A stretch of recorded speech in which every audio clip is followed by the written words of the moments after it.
My name is Chelsea Gabriella Betah. I am the owner of the father-daughter real estate team, the Gabriella Group, with Century 21 Redwood Realty. We also just included a new team member, which is very exciting. Woo-hoo. My dad's calling me now. Right on cue. Always. So our team is growing, so we're very excited about that. And we service buyers, sellers, renters, investors all over Northern Virginia. So yeah, that's us. Cool. And is it more residential, commercial, both? Yeah, mostly residential. My dad's been doing this for over 30 years. Yeah. I've been in the industry for just over 12. I have not personally done commercial, but he has done some before. So we're mostly focusing on residential. Cool. Though. Yeah. Love that. Now, you are a father-daughter duo. If I could have a little bit of a background of your story, how you got your foot in there, did your dad inspire you, and how you got to where you are today? Yeah, so I like to say that I am like the godchild of real estate because growing up, my dad was in real estate and my mom was in new home sales. And so on the weekends, I would go with my mom to her model home and I would play in the backyard and pretend that I was just some random neighbor kid sometimes when she had clients in. And then with my dad, I would go with him on showings with his clients as well. So I really just kind of grew up in the industry. So when it came time for me to be like, oh, I need a job and I need to do something with my life, I was like, this is a good stepping stone for me. And it's something that I already feel like I have a good understanding of, which is such a silly thing to say, like looking back on it. Like there's so much to know about real estate.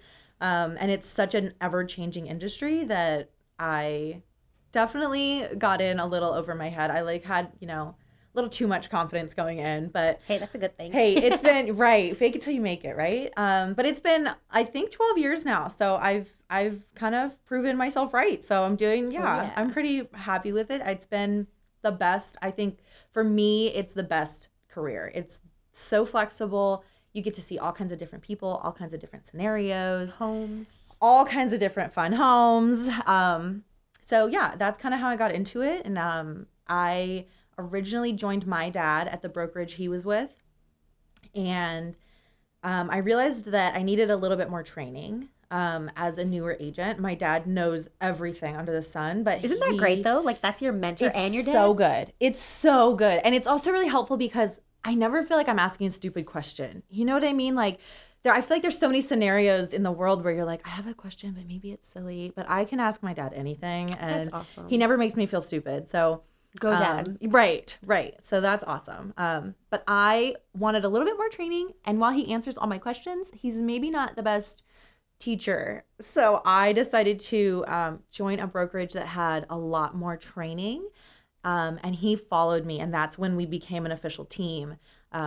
So that was probably a 6-month period of like, where are we going to wind up? What are we going to do? And then when we finally planted our roots, we have been there ever since. And we've been a team ever since. And it's been really awesome. How exciting. And now you're expanding. So does that mean, I guess, you guys have been getting busy? Yeah. All that clients and potential leads coming in. So real estate, I love being honest with people. Real estate is very feast or famine. It can be very up and down. It really, you get out of real estate what you put into it, 100%. And last year I had my first child, and congratulations. Thank you. Boy, girl? He's a boy. He's so precious. And it really threw me for a loop because I had, I thought I have systems in place and it's going to be okay. And I had a crazy pregnancy and a crazy postpartum period. I had a lot of surgeries and I accidentally wound up taking a year off of work, unexpected, kind of just recovering from everything. And coming back into things and going back into the swing of things, I was I need things to motivate me to really focus and really get back into the swing of things. And I had a conversation with a coworker, Sandy. I guess we're kind of coworkers in real estate. It's not really a coworker, but she's kind of my coworker. And I was talking to her and I just thought this was the best opportunity for the both of us that, I can use my skills and my experience to kind of help her. And then also having her kind of beneath me and needing that help really helped motivate me really jump back in and really get back into the swing of things. So it's really eye-opening. It's really eye-opening to have someone under you because as a team with my dad, yeah, it's not the same, you know, like it's a very casual, you know, and if like dynamic. Yeah, it's just so laid back. But like having someone who's like really looking up to you in a different way, you know, it like really motivates me to be better. No, and that's a good thing. You got to have that nice balance, right? Yeah. So it's been really awesome. And it's just been a little while now that she's joined the team, but it so far has been amazing. And she also is fantastic. She's also an event planner. And so she has like great ideas for team events, which is not something, client appreciation events, which would also be team events. That I haven't done before. And so it's like she brings a whole new aspect and like a whole new form of life to the team. So it's amazing. It's been really awesome. I love that. I love how you guys are just like finding ways to like better yourselves and also learning from each other. That is so great. Yeah. Talk to me a little bit about marketing. Like you're having team events or client events. What are you guys doing on social media? Social media is like the bane of my existence. Sorry. I want so badly to be this like social media agent, and I just don't have like, I have all the ideas, but the execution and like the video editing, and I just get very caught up in it and I overthink it so much. And then when I finally come up with something and like really follow through and do it, it's great. And I'm like, oh, I should just do this all the time. But my God, is it a time investment? Yes, it's a lot. And so I'm really trying to be better with social media. Sandy's awesome with social media. She's better than I am. So she's also helping us in that regard as a team. Like I said, we haven't done team events before, or any client appreciation event that's been like a true event. Yeah. So I like to do a gingerbread house decorating contest every year. And it's like our favorite thing. We get these big kits from Costco and we give them to all of our past clients, and we do a contest on social media. And so that's our big social media push for the year. No, I love that though. That means people are going to be looking forward to it. Yes. And then they're also sending their family to our page to vote for them. So it's awesome. It's so fun. But that's really that's our client appreciation thing every year. So I'm really excited for having like real events. We're planning one at the end of October. It's going to be at a winery. So we don't have all the details ironed out yet, but we're really excited. Coming. So look forward to that. Ooh. And when it is posted, where can people find that? Will it be on your website, social media? Right now we're going to start out with kind of like a VIP list. Ooh. So it's just going to go out to our past clients and our sphere. But we might open it up, just depends, right, on how much space we wind up having. So we'll see. It might be out in the open. Okay, very exclusive. I love it. Okay, so tell me a little bit about your dad and yourself. How is that relationship at work? I know you talked to me a little bit about the background and stuff, but how is that dynamic? Can it be hard sometimes, just in case people are just like, wondering, Yeah. Yes. Okay, so it's awesome. I love working with my dad. Dad, I love working with you. But sometimes, yes, it can be hard because I am the team owner and I am his child. And so it is a little hard to be the boss of your dad. Sometimes, like as a kid, you're always like, I want to be the boss of you, like you're not the boss of me. And it's like, oh, well, I'm really his boss now, in a way. And so it's kind of crazy. It's hard sometimes to be like, the way this happened maybe should have happened differently. I'm sorry. It's awkward to not scold, but to kind of give that constructive criticism sometimes. Yes. But on the flip side, I think it's the same for him. Sometimes for him, it can be hard for him to be as direct with me about it. Like I said earlier, we don't really feel that we have stupid questions with each other, but there are certain moments where it's kind of like, oh, this is an awkward thing to have to say to you, it's weird to have to try to not correct you, but just kind of give you feedback, constructive criticism, yeah, sometimes it can be a little awkward. So in that regard, it can be a little awkward sometimes. But overall, we have so much fun. We are the most ridiculous people, I swear. We just made a reel for Instagram where we're running around our client's house being lunatics, and it's I'm gonna have to check that out now. It's so ridiculous, it's so silly, and thankfully our client is awesome and is okay with it, because not every client is okay with that. No, I can imagine. Which is also fine. Yes. Different things for different clients, absolutely. But for the most part, we have so much fun. We love working together. Yeah. And it's also awesome that when I accidentally took my year off, he was still there, so he was still able to answer the phone for our clients and do the showings and, things like that. So it's been really awesome. And I don't think that I would still be in the industry if I weren't on a team with my dad. Oh, so wow. yeah. No, that's so cool. That's why I wanted to know, because that's not like an everyday thing. I'm sure there are some occasions, but since I have you here, I was like, you know what? Let me ask. So I appreciate the honesty, and I'm sure our listeners do too. And it's just part of life with everything. Absolutely. Sometimes it's hard to have like certain dynamics in a company. So it's good to know. Yeah. So where do you guys see yourselves in the next 3-5 years? Yeah. So adding a team member has really kind of opened my eyes to like how much it keeps me accountable and keeps me motivated. So I actually am not really looking to build a huge team, but I think that I would like to grow our team a little bit more. Yeah. And kind of focus on that and having like a standard across the board with my team and like kind of like building up our team presence. So I think that's kind of like my new goal. And I just realized it a few months ago. Like I really want to just build a succinct team and we're all on the same page and we all, you know what I mean? Like mesh well together and help each other and grow. Exactly. Yeah. Okay. I love that. So we're going to put that out in the universe. What kind of team member are you looking for? What? Yeah. I want to know. I am looking for someone who is really motivated, but is not looking for a type A team leader. I am not going to be the type of person who's going to like jump down your back, and I'm not going to yell at you, and I'm not going to like I said earlier, you get out of real estate what you put into it. And I am not the type of person who's going to force you to put something into it if you're not willing. So I want people on my team who are already willing, who are already like hustlers and motivated. Know that they want this so that I can help guide them into really getting it, right? I don't want someone who loves HGTV and it's like, I would just want to look at pretty houses all day. There's work behind that. There's a lot of work behind it, right? Yes. Absolutely. Okay, so if that sounds like you, hit Chelsea up. Yeah. Awesome.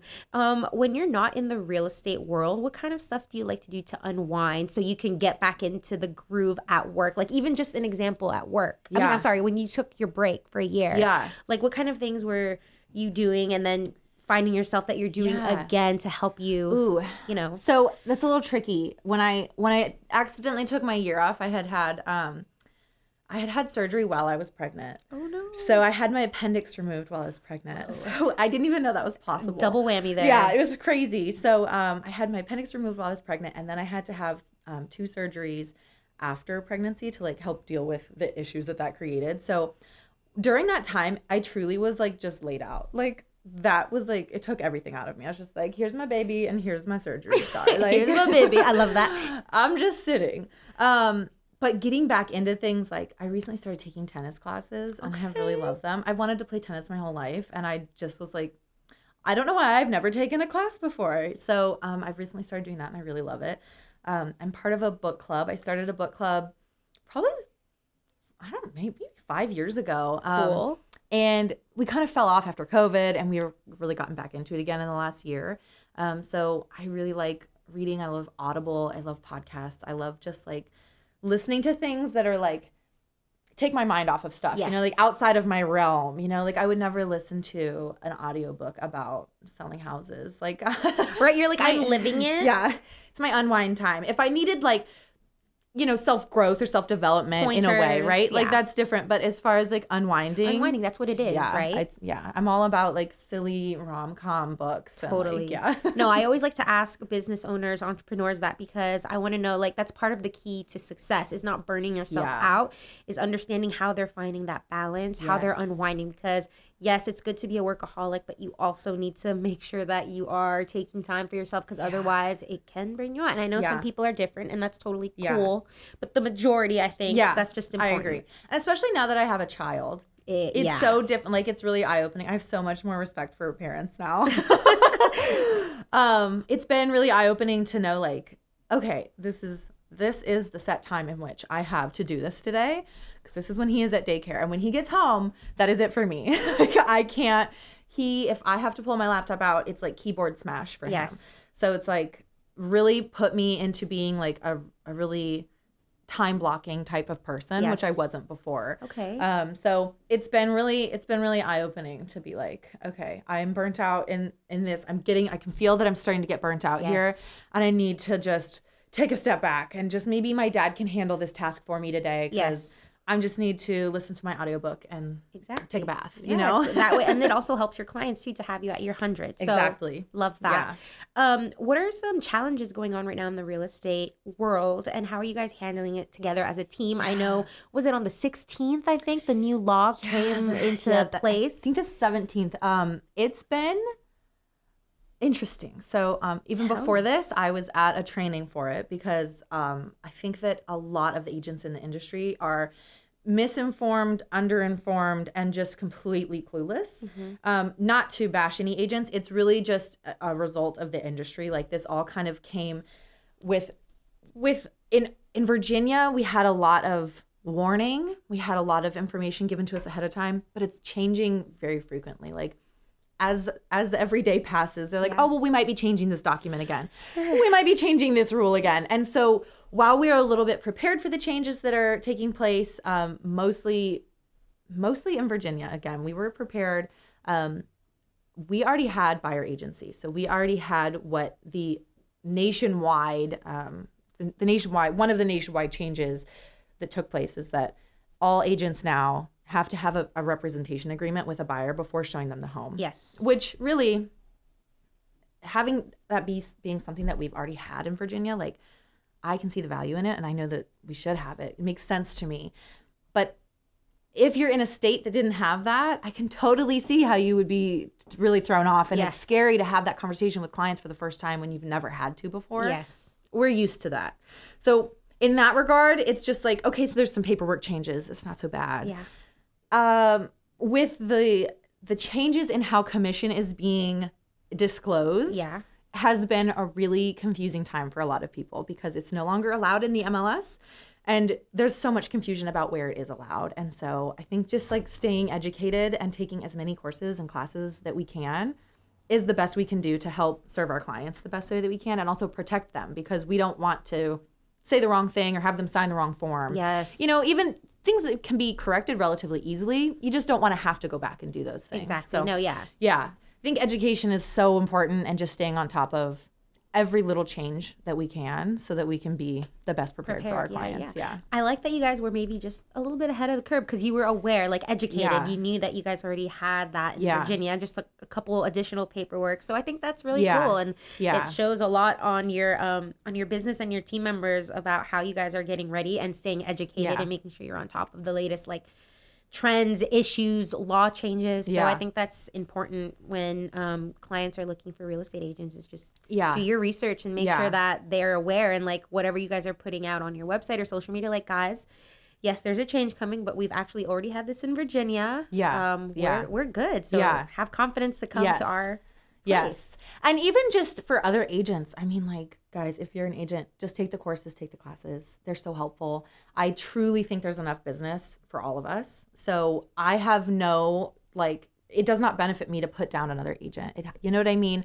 I think that we should all be collaborative and I think we should all work together, even in different brokerages and everything, you know? And so I think just having an open conversation and maybe if you have an agent on the other side of a transaction who doesn't know exactly the amount that you do, or maybe they know more than you do, but just approaching conversations with some grace, you know, and just knowing like huge changes just took place and maybe we don't all know the right verbiage yet, or we don't all know the right way to fill out that specific new form yet. Just being open and friendly with each other will go a really long way. I agree. Friendliness is always the key, right? Yeah. Love that. While I have you here, is there anything that you would like to share with the audience that maybe I have not touched on yet? I don't think so. Okay, just want to make sure. We'll cover all the bases. They're like, darn, I forgot to ask that. Oh, yeah. So, I always like to double check, make sure. If you could give a piece of advice to any entrepreneur or business owner, real estate agent with, I guess, marketing or networking with other people, would you recommend, I guess, going to business networks and meeting other people, and how does that benefit? I think my best advice is to find your crew. Like find your business babes, find your business dudes. I don't know what you guys call each other. If you have a man friend group, whatever. Find your crew though. Like find the people who really support you, who are also small business owners. I have found like immense support just in my little group of, we call each other the business babes. And we have That's a cute. hairdresser, we have a florist, we have a party planner, we have a artist, we have, there's a couple other girls in there. We have some girls that sell like products. We have someone who does Pampered Chef. We have things like that. So Love it. We have all kinds of different industries, and we all have different ways that we handle things in our own industries that can sometimes merge over that we hadn't thought of before, right? And so it's really helpful to just have a crew of people who can help you. One of the girls is a marketer, so she's also awesome. She's Perfect. like she always has good advice. Like, it's so awesome to just have that group of people. And also, as an entrepreneur, you always feel that you need to be on, and you have a hard time letting your guard down and like showing your true feelings about how your month is going or whatever the situation may be. And so having a group of people who get it, who you can complain to without them thinking, oh gosh, she's going through a hard time in her business right now. Like maybe that's not who I want to talk to. You know what I mean? Yes. And so because people don't really take things with a grain of salt when they see you complain about just anything, right? Exactly. And so it's so good to have that community of people who get it, who are on the same page as you, and you can all complain with each other and you can all celebrate with each other. And be yourselves and not feel judged. Yes. It's amazing. Yeah. No, I love that. Let's see. I'm trying to think of some good questions while I have you here. Yeah. If you could leave our listeners with any piece of advice or message, or maybe share a mantra or saying that you like to live your life by, just as inspiration, we would love to have that. I think my biggest thing is just being kind. I think in this industry there are a lot of bigger players who are not as kind as they could be. And I have always kind of felt like it doesn't matter how successful you are or how new you are or if you're starting over. You can always get further in life and in business by being kind. And that's kind of just like my goal. My goal in business, my goal in life is just to kind of have kind conversations, even when it's a hard conversation. Yes. Sometimes I will admit it doesn't serve me as well as it could. You have maybe a bad experience with a service provider, and instead of being blunt and saying, hey, I don't like the way X, Y, and Z turned out, fix it because I don't like X, Y, and Z, I maybe am a little too kind with them. But at the end of the day, I do get the same result, but maybe not as quickly as I could have if I was more aggressive with them. Yes. I just try to be more thoughtful in my approach with other people in the industry. Absolutely. Showing grace, being kind. Yeah. And sometimes it's like a balancing act. You just got to find that happy. Right. Because you do still want to be a bull, right? When you're representing your clients, right? So don't mistake me. Exactly. Don't get it twisted, y'all. Okay. Yeah. I mean, you still want to be the bull for your clients, but when you're just having just like the industry conversations, industry engagement, things like that. You can just be friendly, just be nice. I agree. In any industry. Share your tips, like I said, I just think there's enough business for all of us. So if you've got something that's really working for you, share it. If someone asks, you don't have to just willy-nilly share it. But exactly. But absolutely no. Thank you so much. I really appreciate it. And you coming in with your positivity and everything. We love it. Yay. So thank you so much for being here. Thank you for having me. I've loved it.